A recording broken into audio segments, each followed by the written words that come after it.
Hey guys, it's me, Crazy Honda Chris here at Randy Kuehl Honda in Cedar Rapids, Iowa. Let me be one of the first to congratulate you on your brand new Honda Ridgeline RTL. In this video, I'm going to show you how to customize all of your vehicle settings so when you drive off the lot, you are set for success, and all you have to do is show it off and brag to your friends and family. So let's get going and set your vehicle up the way you want it. All right, so here we are right inside your brand new Ridgeline. We got the vehicle in park, it's running, we're focused on the touch screen. From there, we're going to go over to vehicle settings.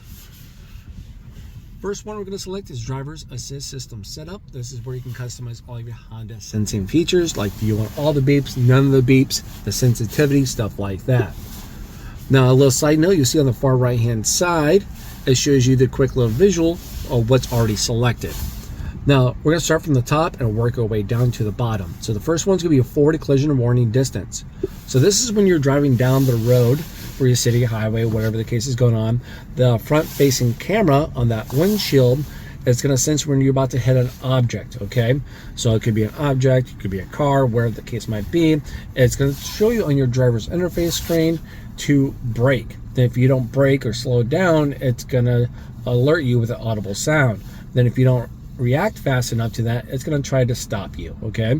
So now the setting here is going to ask you the distance when you want it to alert you. A lot of people just keep this on normal. Now the next one's going to be your ACC. That stands for Adaptive Cruise Control, Forward Vehicle Detection Beep. So with your adaptive cruise, as you guys probably know, you can set the distance between you and the car in front of you. So when you're going, for example, 45 miles an hour, the car in front is going 40, it will slow you down to maintain the selected distance from that point. So this question is every time when a car gets in and out of range, do you want it to alert you? So let's imagine you're just here talking to your friends and family, and all of a sudden you feel the car to speed up or maybe slow down. You just can feel it. And you're like panicking, like, what's going on? Well, that's because the adaptive cruise control found a car in range. So just imagine you talking, use your little beep beep beep to let you know as it slows you down or speeds you up. There's no right or wrong answer on this. I'm going to turn everything on so when people take these out for a test drive, they can create their own opinion, okay? Next one's going to be a road departure.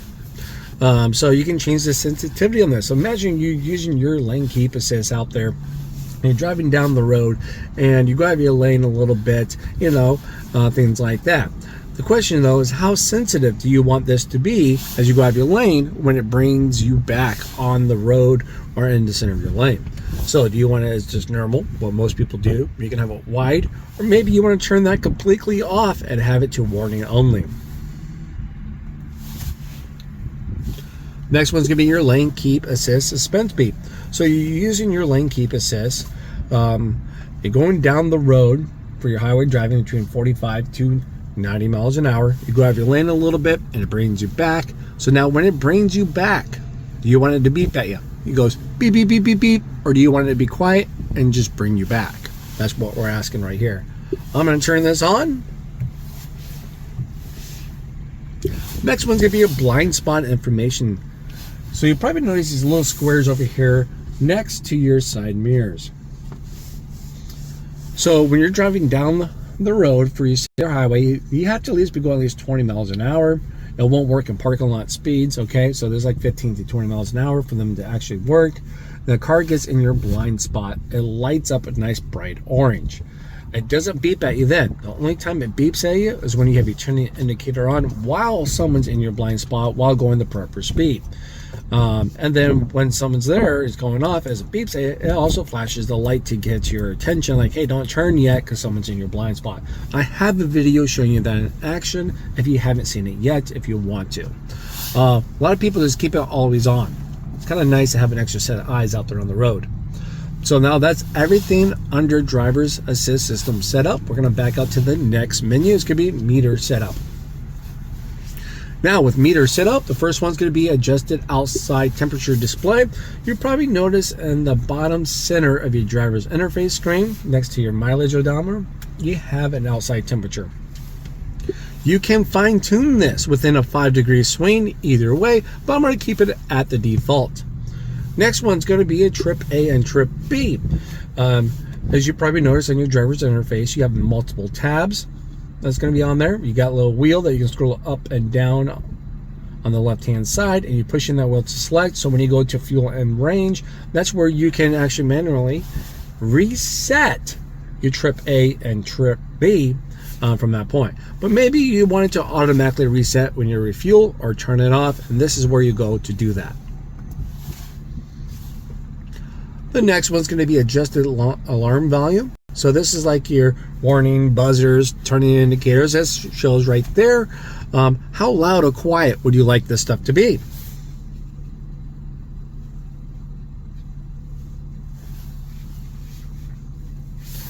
All right. Sorry, I was playing around with the mic there. Make sure it was working. All right. So now we got reverse alert tone. So pretty much gives you a nice little soft audible tone when, you know, for those that are in the cabin, when you put the vehicle into reverse to let you know, hey, the vehicle's in reverse.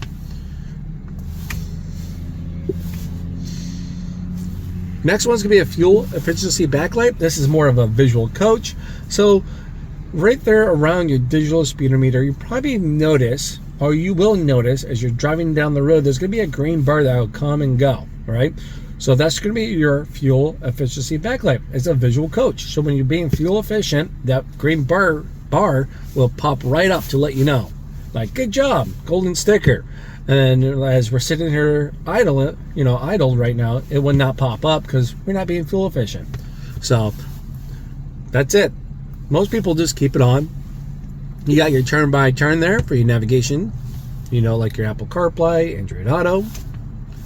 Next one's going to be speed and distance. Pretty easy one. We'll keep this at miles. Tachometer. So you probably notice on the left-hand side of your driver's interface screen, there's going to be numbers around from 0 to 8 of those menus right there, right? No matter what menu you have selected right now, that's your tachometer.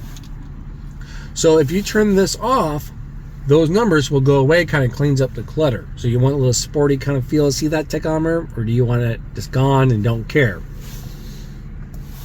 I'm going to keep it on so people can decide. So you get your rear seat reminder. All right, so I just got in the car, maybe before I even turned on the car. Okay, I open up the back door, I throw some cargo back there, maybe the kids jump right in, I jump in here, I start up the vehicle, we drive, I get to where I need to go, I turn off the car, and then you have this right up there on the driver's interface screen reminding you to double check your rear seat for cargo, passengers, or whoever's back there brave enough to tag along. So that's kind of nice because I a lot of times forget the groceries or something back there.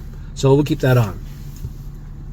Now that's everything under meter setup. We're going to go to driving position setup. So this could be retaining to your 2-seat memory. You got your memory link. Do you want this on or off? So you have 2 key fobs. You can see that can focus. You can see we have driver 1. Then over here on the left hand side, over here on your driver's side door, next to the handle, you see there's a 1 and a 2 button and a set. Right? That's your 2-seat memory.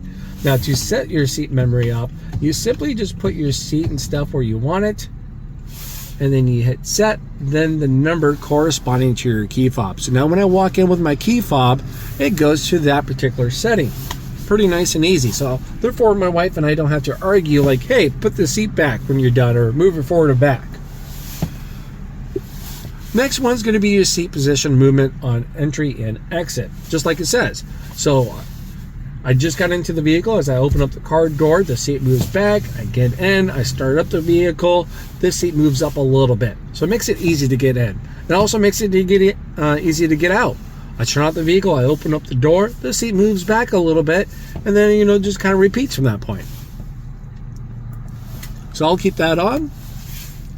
Now we're going to go to keyless access setup. Next one is going to be door unlock mode. This is when you have the key fob with you guys, all right? So it's in your purse, your pocket, your jacket. You walk up to the door, put your hand in the handle. The key has to be with you. It senses that key next to the vehicle. And which door or doors would you like to unlock? You want all doors to unlock, or do you just want the driver's side door to unlock? Now let's imagine you decide to put it as all doors unlock, you know, because of the kiddos, right? So They always like to yank on locked door handles. It drives me absolutely wonkers. Now, to help them out, to let them know when the door's unlocked, maybe when I put my hand in the handle, or when the car door, it locks and unlocks, the lights will flash, to give them a nice little visual. Yeah, that sounds pretty good, right? Visual is always good. But maybe the visuals aren't good enough. Maybe they need a little audible sound, a little beep beep noise. So we'll keep that on to you as well, the keyless access beep. We'll turn both of those on. Next one's going to be your remote start. Do you want it available as an on, or do you want it to fully permanently turn it off so you can't use it, and that would be off? Well, that one's kind of easy for here in Iowa. Snow's just around the corner. Next one's going to be a walk away auto lock feature. I'm going to totally turn this one on because I'm guilty of always second guessing myself. Prime example, I get to work, I shut the car, I shut the door, I walk away, I get in there, an hour later, it's like I'm second guessing. I locked my car doors, did I not? I don't know, right? But wouldn't it be nice though if you just have your key fob with you, get out of the vehicle, walk away, and the doors automatically lock within 10 seconds or 10 feet?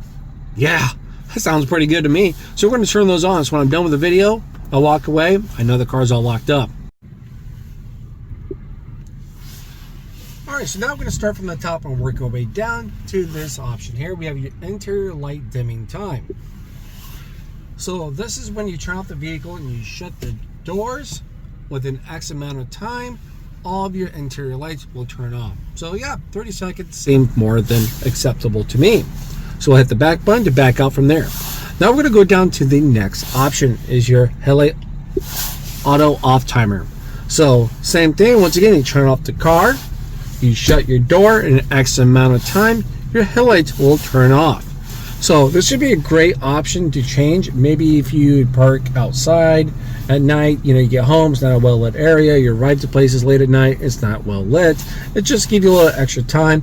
Or maybe you park in the garage like I do. I'm always home before dark because nothing exciting happens afterwards, or during dark. So 15 seconds might be acceptable to me. Now the next one's going to be your auto light sensitivity. So this is when you have your headlights set to auto, and how soon do you want those to turn on or off between day and nighttime levels. Medium sounds more than acceptable to me. Now the next one's going to be auto headlight on with wiper on. So once again, you need your headlight set to auto, as you'll see. And then when today's nice day, it starts raining or snowing the day and it's a little overcast, you can see just fine, but you just turn on your wipers, then your headlights will automatically come on. And then when I turn off my wipers, my headlights will automatically turn off, or they stay on if they need to between your day and nighttime levels. But it's everything under lighting setup. Now we're going to go to door and window setup. We have your auto door lock. You just got in the vehicle, you're about to zoom right off, right? Now when you zoom right off, when do you want your doors to lock? With speed, within about 10 to 15 miles an hour, boom, doors automatically lock. Or maybe when I shift from park, like to drive or reverse, boom, doors lock. Or just have it off and just when I hit the button. Auto door unlock. How soon would you, or when would you like your doors to unlock? So you got some options. You can have this off just when you hit the unlock button, or maybe when you turn off the vehicle, boom, doors unlock. When you shift to park, you got it, boom, doors unlock. Or my favorite is all doors when the driver opens up the door. I like this one quite a bit. We use this for my family because of multiple reasons. One example would be like maybe the wife took out the Ridgeline, right? She got the kiddos with her, or she can be alone. They're going to a new place because the kid's out doing some events, or they're traveling, whatever the case can be. Use your imagination, right? So she get into park, door stays locked, kids can't get out, they can't be overexcited. She can look around and mind her surroundings before she gets out. She's going to be comfortable, knows no one's going to hit the kids, stuff like that. Now, let's say if we're together, my wife is over there on the passenger side, she can open up the passenger side door. She doesn't have to wait on me. So pretty much only one's going to be losing out, trying to run out the door and they can't. It's going to be the kids in the back. those back doors only unlock when either of these two doors up front will open up. Okay, there we go. I spent a lot of time on that one. Now we got your key and remote. So this is when you have your key fob with you and you hit unlock once. You want driver's side door to unlock or all doors. Keep in mind, now if you hit double tap unlock twice, 1, 2, all doors automatically unlock. So I'm going to keep it at the default. Now when I lock up the car or unlock the car, I probably want the lights, to kind of flash to give me a little visual confirmation, right? And then also, you probably want them to beep at you, I'm assuming. Now, we're going to have your relock security timer. So let's imagine I hit unlock on the key fob. I'm like, hey, Lucy, my middle child, get on out there and grab stuff out of the car. So she's over there running with a my pleasure attitude, but she has to get there within X amount of time to open up the car door. If she don't within that X amount of time, boom, the doors automatically relock. So a lot of times people just think 30 seconds not enough, so we'll put on 60 so they can get distracted by a squirrel. Next one's gonna be tailgate power locking. So you get a cover for the bed of your truck, soft hard cover where the case is. You got stuff in there and you want to lock your tailgate, right? So people can't get in there. Well, with this, if you just hit enable, you lock up your car, doors, and the tailgate at the same time. So it'd be kind of cool little feature.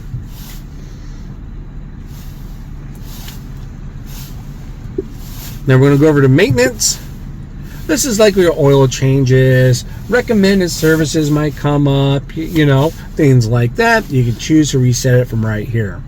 So there we go, guys. That's going to be nice vehicle settings. Now I will have some walk around videos out there for you guys. I'm going to show you all the cool standard features and functions for this particular trim level, but I also have a wealth of knowledge on my tips and tricks video. Definitely encourage you guys to look at that. That's probably one of my most viewed series out there, is for tips and tricks, hidden features and functions on each model. All right, well, if you guys also find this video helpful, please do me a huge favor, hit that like, consider subscribing to the channel, because I do a lot of these on my free time to help you guys out. So help me help you keep the keep this rolling. All right, well, I'll see you guys at the next video. Bye bye.